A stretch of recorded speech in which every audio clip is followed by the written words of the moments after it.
নমস্কার বন্ধুরা, কুকুমনি রান্নাঘরে সবাইকে স্বাগত। আজকে একটা নতুন রান্নার রেসিপি নিয়ে চলে এসেছি, ভাপা চিংড়ি। চলুন তাহলে রান্নাটা শুরু করি। ভাপা চিংড়ি বানাতে যেসব উপকরণগুলি লাগবে সেগুলো হলো, এখানে আমি প্রথমে নিয়েছি চিংড়ি মাছ 300 গ্রাম, নুন হলুদ দিয়ে আগে থেকে মেখে রেখেছি। আর এখানে রয়েছে নারকেল, পোস্ত, সর্ষে একসঙ্গে বেটে রেখেছি। এখানে হলুদ গুঁড়ো, নুন, লঙ্কার গুঁড়ো, নুন, সর্ষের তেল। এবার আমি চিংড়ি মাছগুলোকে ভালো করে মেখে নেব। প্রথমে দিলাম নারকেল, পোস্ত, সর্ষে বাটা, তারপরে এর মধ্যে দিলাম একটু হলুদের গুঁড়ো, তারপরে লঙ্কার গুঁড়ো,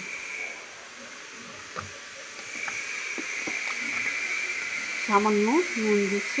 আগে নুন দিয়ে মাখানো ছিল, ওই জন্য অল্প দিলাম। ওই দিলাম সর্ষের তেল, একটু বেশি লাগবে পরিমাণে সর্ষের তেল।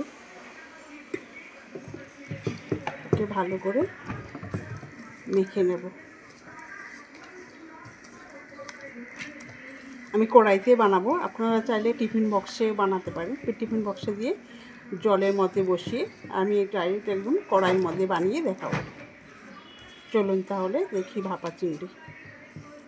কড়াইটা বসিয়ে দিয়েছি, তো কড়াইটা বসিয়ে দিয়েছিলাম, তেল গরম হয়ে গেছে। এবার আমি এর মধ্যে চিংড়ি মাছগুলো দিয়ে দেবো।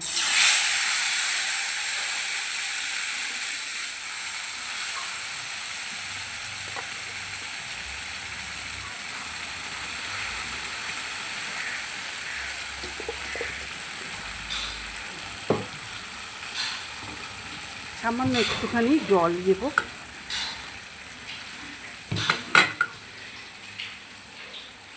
মশলাটা ধুয়ে জলগুলো দিয়ে দেবো।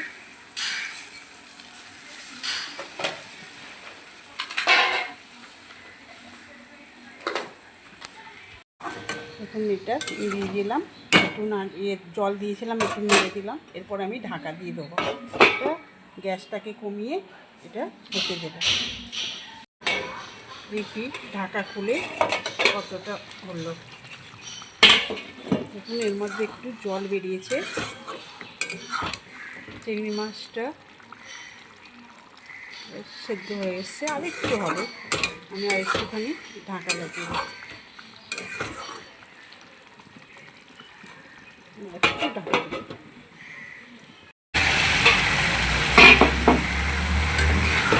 দেখুন, অনেকটা রান্না হয়ে এসছে।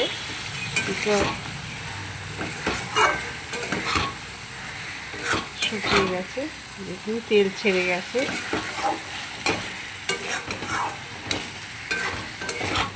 হয়েছে, এরপরে আমার ভাপা চিংড়ি রান্না হয়ে গেছে।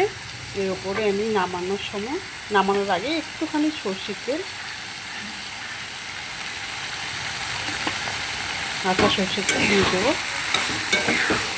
একটু নাড়িয়ে নেব।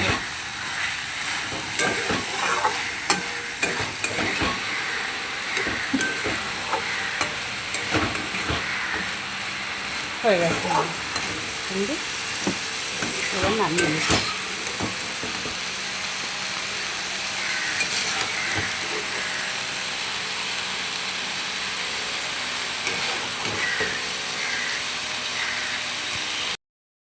ভিডিওটি ভালো লাগলে লাইক, শেয়ার, কমেন্ট করে দেবেন। আরও নতুন নতুন রান্না দেখার জন্য চ্যানেলটিকে সাবস্ক্রাইব করে পাশে থাকা বেল আইকনটি প্রেস করে অল নোটিফিকেশনটি অন করে দেবেন। ধন্যবাদ।